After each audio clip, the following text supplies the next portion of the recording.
merci d'avoir choisi la meilleure chaîne du net mbokk yi nuyu nañu leen rafetlu safoo beeg àndin bi muy doon mbégte kontante saa su ne rédaction bi di àndoo ak yéen ci ay jotaay yu ngeen di safoo ci seen dundin ak seen nekkin ak lépp luy jàngat képp ku ngeen soxla wala ngeen yittewoo taxawaayam également rédaction bi fas yéene ko indil mu am ak yéen jotaay.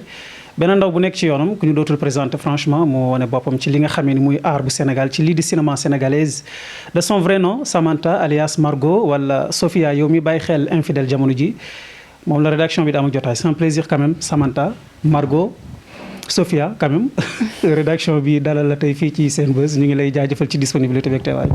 salaamaaleykum maa ngi leen nuyu di leen nuyu yéen ñëpp ñu fi toog di la remercier aussi si invitation bi. merci donc voilà.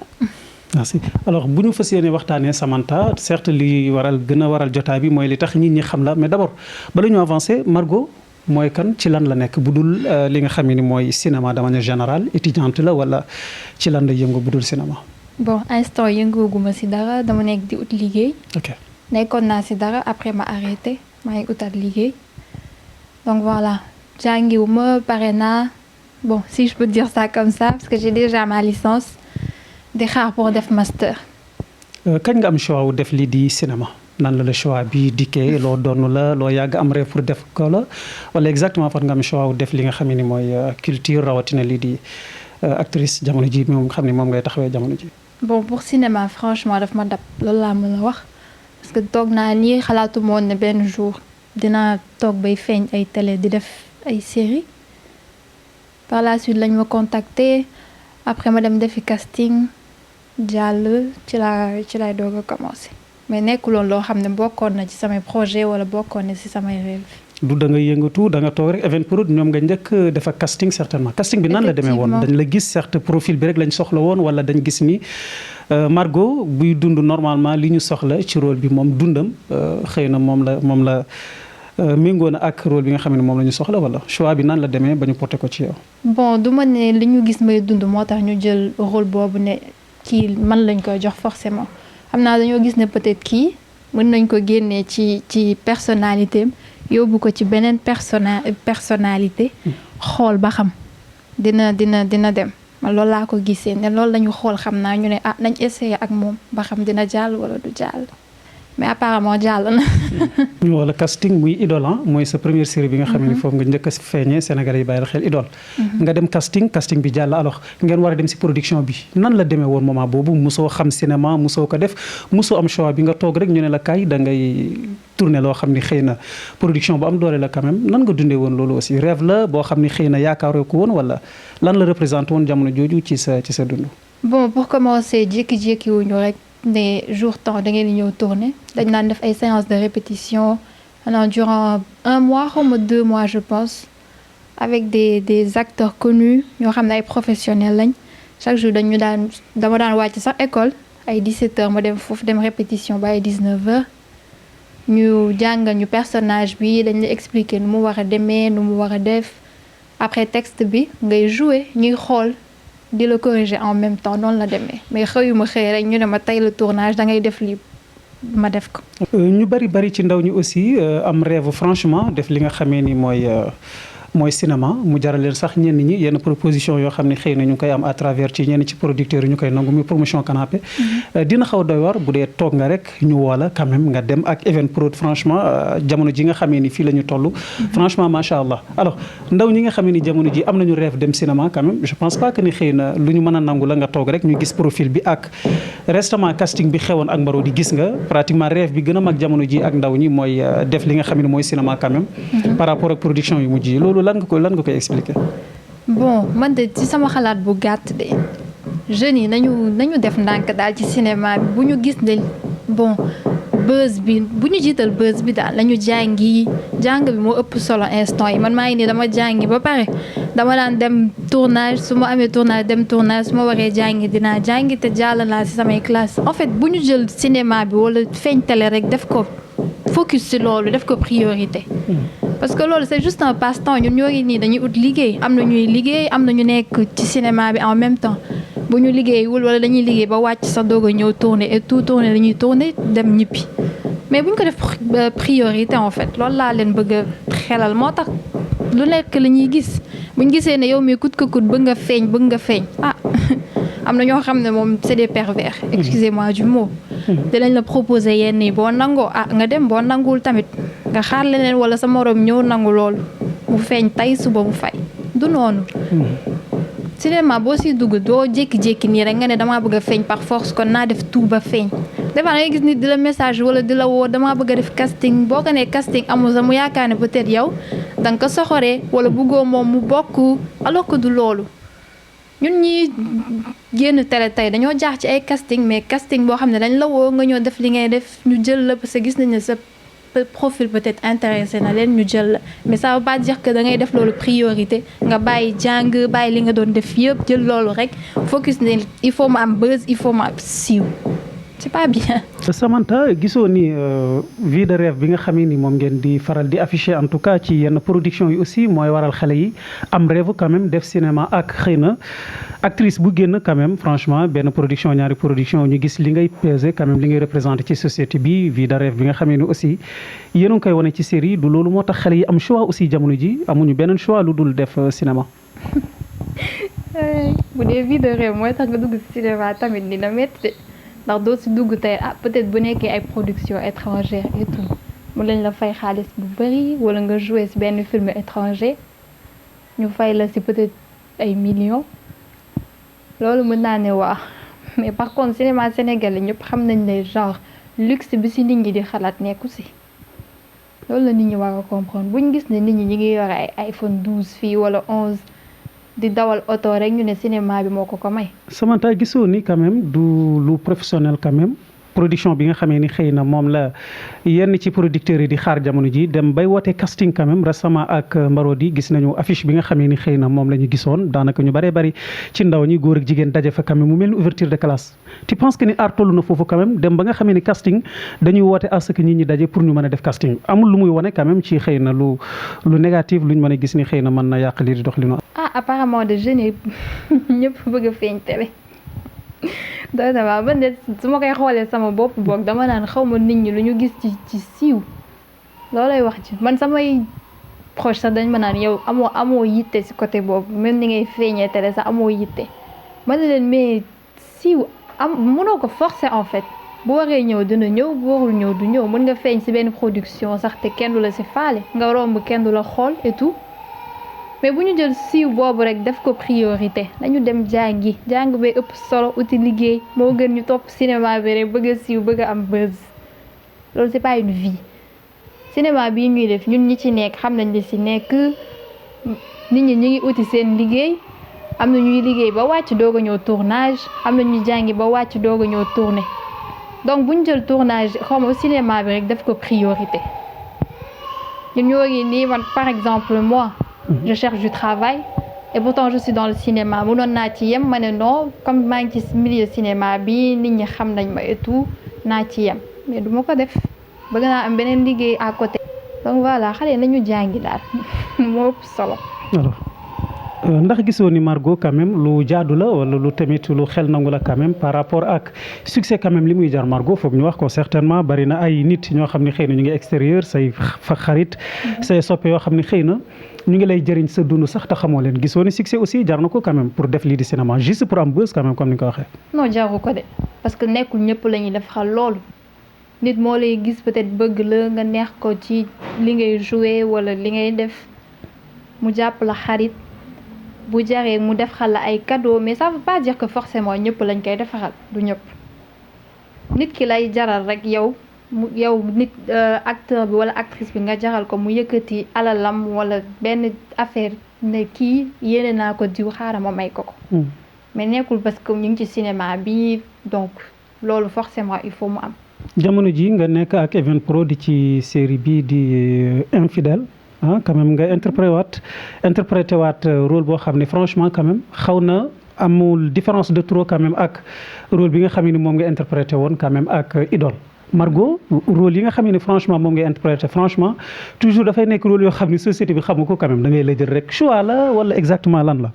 non pas question de choix de ñoom ñoo ma koy jox te suñ ma ko joxee dañ may fay c'est un contrat que je signe dama koy jouer beneen production bu ñëwaatoon tamit ne ma rôle bii ngay joué dinaa ko joué bien vrai que bëgg naa changer nit ñi xamee ma beneen facette bu dul di déranger wala di di lëb fu nekk donc voilà mais suñ ma ko indilaatoon fay ma damay dem.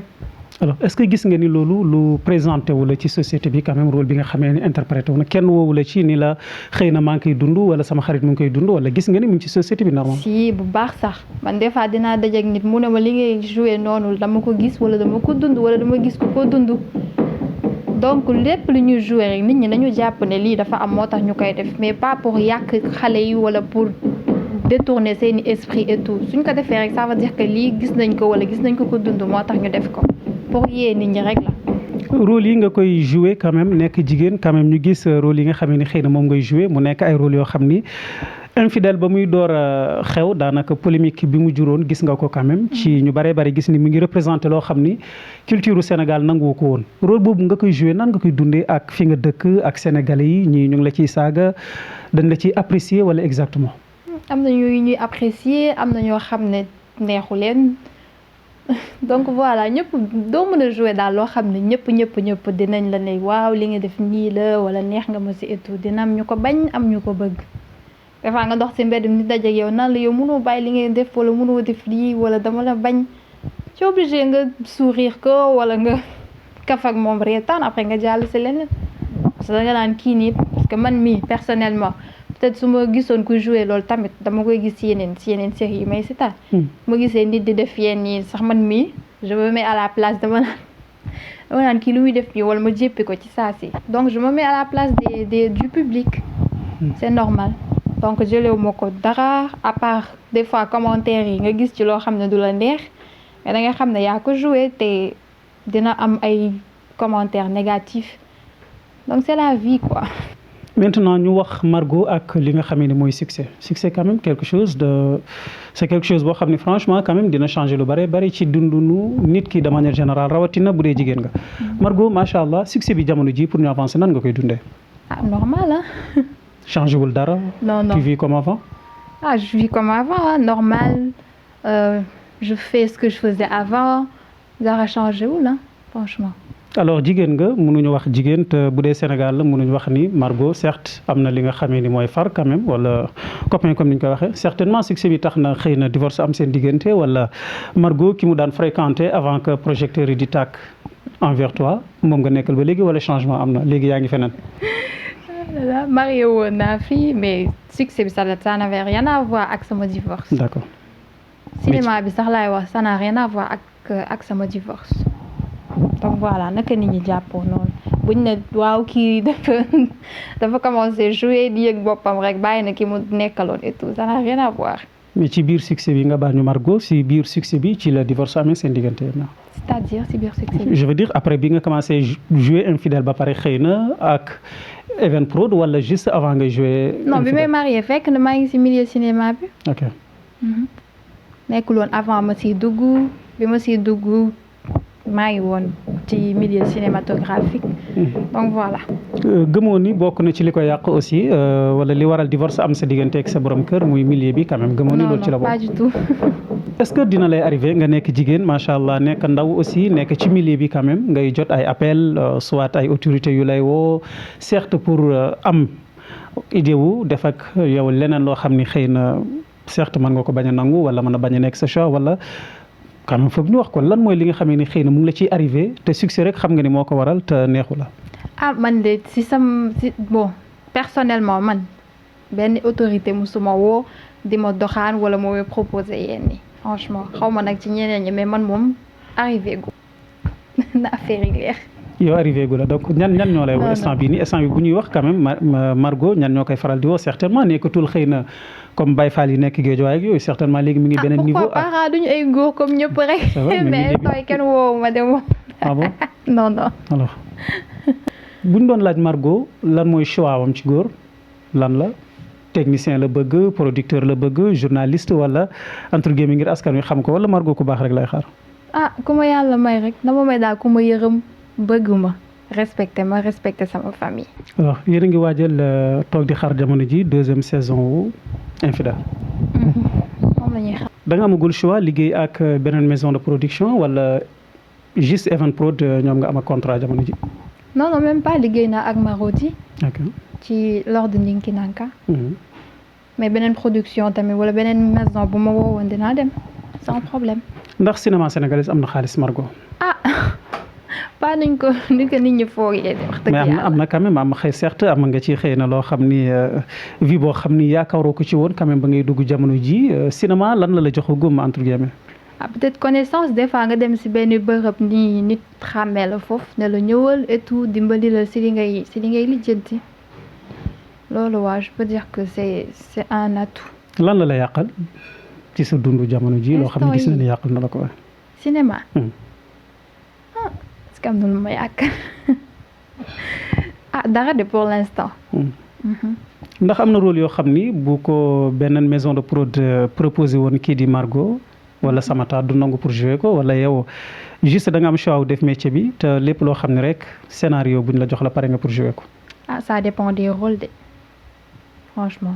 nekkul lépp luñ ma jox rek wala nekkul lépp luñ ma jox rek ma ne lii dinaa ko jouer parce que waaye dama bëgg a feeñ ci production bi wala dama bëgg ñu fay ma dinaa xool tamit rôle yi may jouer derrière déjà yi may jouer nii rek maa ngi ci dégg lu nekk.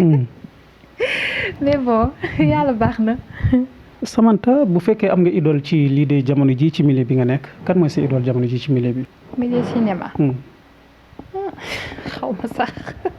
bari nañu ñaar ñett wala. ah là là est-ce que am naa idole ci milieu cinématographique je ne pense pas. ok non. lan nga dund ba ngay door a commencer lii di cinéma loo xam ne métti na la te boobu yaa ngi ci contrat ak benn maison de prod wala loo xam ne dund nga ko te vraiment ba nga koy dund moment boobu ak ñi ngay liggéeyal neexu la woon. ñi may liggéeyal xaw ma sax parce que man sekk naa jàmm ak ñëpp foofu de. dëgg yàlla mais certes souvent xëy na ñàkk déggoo am quand même xëy na sa digganteeg producteur bi wala script bi wala yeneen ak yeneen certainement da si ñàkk. non ak producteur bi moom franchement ma commencé ba tey mosuñu am benn problème déjà man ak moom dañoo rusante. yak Ibu Guèye yak Ibu. waaw ok. mosuñu am problème de franchement. ñu ngi nekk ci jàmm depuis boobu donc sant yàlla. gëstu nañu ni am na ñàkk déggoo boo xam ne ba ngay door a commencé ak idole bi nga xamee ni commencé ngeen lii di. seen tournage yi am na ñàkk déggoo bu doon sa diggante ak kenn ci ñi nga xam ne ñoo fa nekk ci affaire dañ la doon proposer ni ñoom ñoo lay solal certainement nga ñëw ba war a commencer production ñu ne la noo ana yëre yi ndax mën nga ñu ci gën a leeralal affaire boobu naan la demoon exactement. non loolu c'était un malentendu vite fait nii rek. yow ak kan yow ak Ibu wala. non pas Ibu suñu am problème. ak benn script bu ñu recruter woon bu ñu jëloon temps yooyu benn dame. après ma ñëw parce que sama contrat temps yooyu dama liiroon que ni ñoom ñoo may fournir ay tenues pour les tournages. après ma ñëw mu ne ma solul pour ñëw tourner. ma ne ko dañ ma jox tenue mu ne non styliste bi nekku fi ma ne ko man indiwuma tenue parce que si contrat bi lañ ne dañ may solal mu ne ma kon nañ annuler ce tournage. c'était juste ça c'était un malentendu après on s'est expliqué mu jeex jàll ci leneen. bu fekkee gis nga jamono ji loo xam ni rêve la booy xaar ci cinéma say projet lan la jamono ji. peut-être jouer pour des productions étrangères yu mag ñu fay ma ci ay millions kon jamono ji production yi fayagul ay millions Margot. loolu da lay ñaan yàlla ñu fay ma ay millions comme star américaine yi par exemple nga xam ne da ngay dugg ci benn film rek nga jaaree ci tekki ba faaw. ñu fay la xaalis bu dul jeex macha allah loolu daal lay ñaan. arrivé na la. promotion canapé wala nga dégg kenn koo xam ne certainement yéen a nekk ci milieu bi ngeen nekk muy milieu wu cinéma mu dëggalal ni loolu lu am la te lu présent la ci milieu bi ngeen nekk mosula arrivé wala mosula la. man de mosuma arrivé te sama entourage tamit ci milieu cinéma bi déggaguma ku ne diw wala suñu producteur wala réalisateur wala ci staff bi daal am na ku ma ci proposé pour ma defal ko lii pour lii franchement non ñun de suñu bos amul xaw ma nag ko dund. mais gëmuma ne ñun suñu maison de production am na ko fa dund franchement. est-ce que yomb na boo amee succès sa vie quand même normalement mel ni meloon je veux dire que xëy na dina bari lu changer est-ce que même fréquentation yi nga doon am moom ngay am wala da nga gis ni amul dara loo xam ne mën na la ko yàqal ci sa dund. man de ñi ma doon àndal lay àndal ba tey ñu ngi sekk jàmm toujours te loolu laay ñaan mu gën a jëm kanam changement bañ si am waaw pour succès bi daal toujours que j'ai la tête sur les épaules dara bañ ma emporter ba ma naan non ñii dootuma ànd ak ñoom parce que léegi dama leen di xeeb wala man maa leen ëpp level wala maa leen ëpp succès donc dama leen di bàyyi ñaanuma ko yàlla moom wax dëgg yàlla. bu amee message booy jëmale ci xale yu jigéen ñi nga xamee ni jamono ji yéen a bokk milieu bi ngeen nekk quand même ñu présenté wu comme ni nga présenté wu ci milieu boobu lan lay doon lu ñu war a éviter lu ñu war a gën a mën a yokku idée boo leen di dolli ci côté boobu lan la. comprendre ma. bu amee message booy jëmale ci jigéen ñi mel ni yow yoo xam ne jamono ji yéen a bokk même milieu bi ngeen nekk. lan lay nekk. comme li ma wax rek on est toujours la tête sur les épaules bañ a emporter wu. C'est ça le problème en fait parce que des fois da nga jouer ci benn affaire mu am buzz am succès rek nga commencé di def naka sudul noonu wala di dugg fu nekk la nga daan def yëpp loo xam ne yow yaa ngi koy def te daawoo ko woon def kenn xamewu la woon loolu nga ñëw dugg ci loo xam ne peut-être suba mën na la apporter des problèmes mooy loolu daal donc nañ def nànk rek moo ëpp jàmm. lu jiitu cinéma lan nga dund ci sa enfance loo xam ni doo ko fàtte lu métti la lu daw yaram la loo xam ni ba léegi da ngay toog di ko fàttaliku. sama enfance. man est-ce que am naa loolu. amul dara loo dund sa enfance. loo xam ne lu métti. fàttaliku moo ko de wax dëgg yàlla. peut-être am na aussi mais fàttaliku. lan nga dund ci sa enfance loo xam ni xëy na lu la neex la doo ko fàtte. bi ma réeree benn jour. waaw loolu moom du ma ko fàtte moom benn jour daal réer naa. dajeeg ay policiers. ñu laajte ma sama turu parent ma wax leen sama quartier genre dem naa xam naa sama turu quartier sama turu yaay ak sama papa mais mënatu ma woon dellu man kese parce que xaw ma woon yoon bi pour dellu dajeeg policiers yi après ma wax leen fi ma dëkk. wax leen samay turu parents ñu yóbbu ma ba suñu kër. fekk sama waa kër ñoom jaaxle woon nañ ndax yenn woon naa ci mbedd bi kenn xamul fu ma nekk ñu may wër gisuñu ma jaaxle yegg si après sama yaay di wax noonu policier daal ne ko non kii bu ko dóor de parce que dafa muus moom moo ñu wax fi mu dëkk et tout bi ñu ñëwee ba fii. ñu tegtal ñu kër gi ñu indi ko. policier yi sama yaay ne leen d'accord policier yi génn rek sama yaay jël benn fil ma ne ko da ngaa fàtte ne policier yi dañoo ne bul ma doon dara maa muus. d'accord alors say xarit jamono ji ñi nekk ci cinéma bi ñan ñoo ci nekk quand même ñoo xam ne jamono ji ñoo gën a nekk sa xarit ci domaine bi nga nekk quand même cinéma bi am nga ci ay xarit évidemment. oui Mignone par exemple de Idole y a Carole sama sœur bi nekkoon ci Idole aussi. bari nañ de yaa Dieynaba Mayli. Carole sa mbokk la parce que dama gis ni tout le temps vous êtes ensemble même rôle yéen a bokk rôle bi ngeen di jouer mu ngi sa côté tout le temps sa mbokk la wala. sa mbokk catholique la wax. d'accord mais éventuellement rek ngeen xamante quoi. ok nit ñi duñ lay faral di la interpréter ci mbiru sa niroo ak bi nga xamee ni gis nañu ko ci infidèle ak ki nga xam ne mooy Kati Chimère. si. parce que jaaxal nit ñi quand même am na ñu ma doon wax sax que dañoo yaakaaroon ne double rôle laa doon jouer. ok parce que xàmmee wuñu woon et tout mais bon ñëpp loolu la ñuy wax dëgg dañu niroo. Margot boo doon waxtaan ak ñi la bëgg xam jamono ji yaa ngi dund ak say parents wala yow kese yaay dund wala. waaw maa ngi sama kër yaay ak sama kër papa. je suis chez mes parents quoi en quelque sorte. d'accord mbégte la woon quand même rédaction bi dalal la. merci pour l'invitation ça a été un plaisir aussi. ñu ngi lay gërëm bu baax ci disponibilité bi teewaay bi. merci di leen gërëm yéen tamit. di ko jaajëfal bu baax a baax c'était Samata quand même de son vrai nom Samata alliance Margot wala Sophia moom la rédaction bi doon am ak jotaay. huile j'adore la woon vermicelle j'adore macrénu j'adore ak rédaction Senbuzz dig daje beneen jotaay sur la chaîne des leaders. fi amanillah.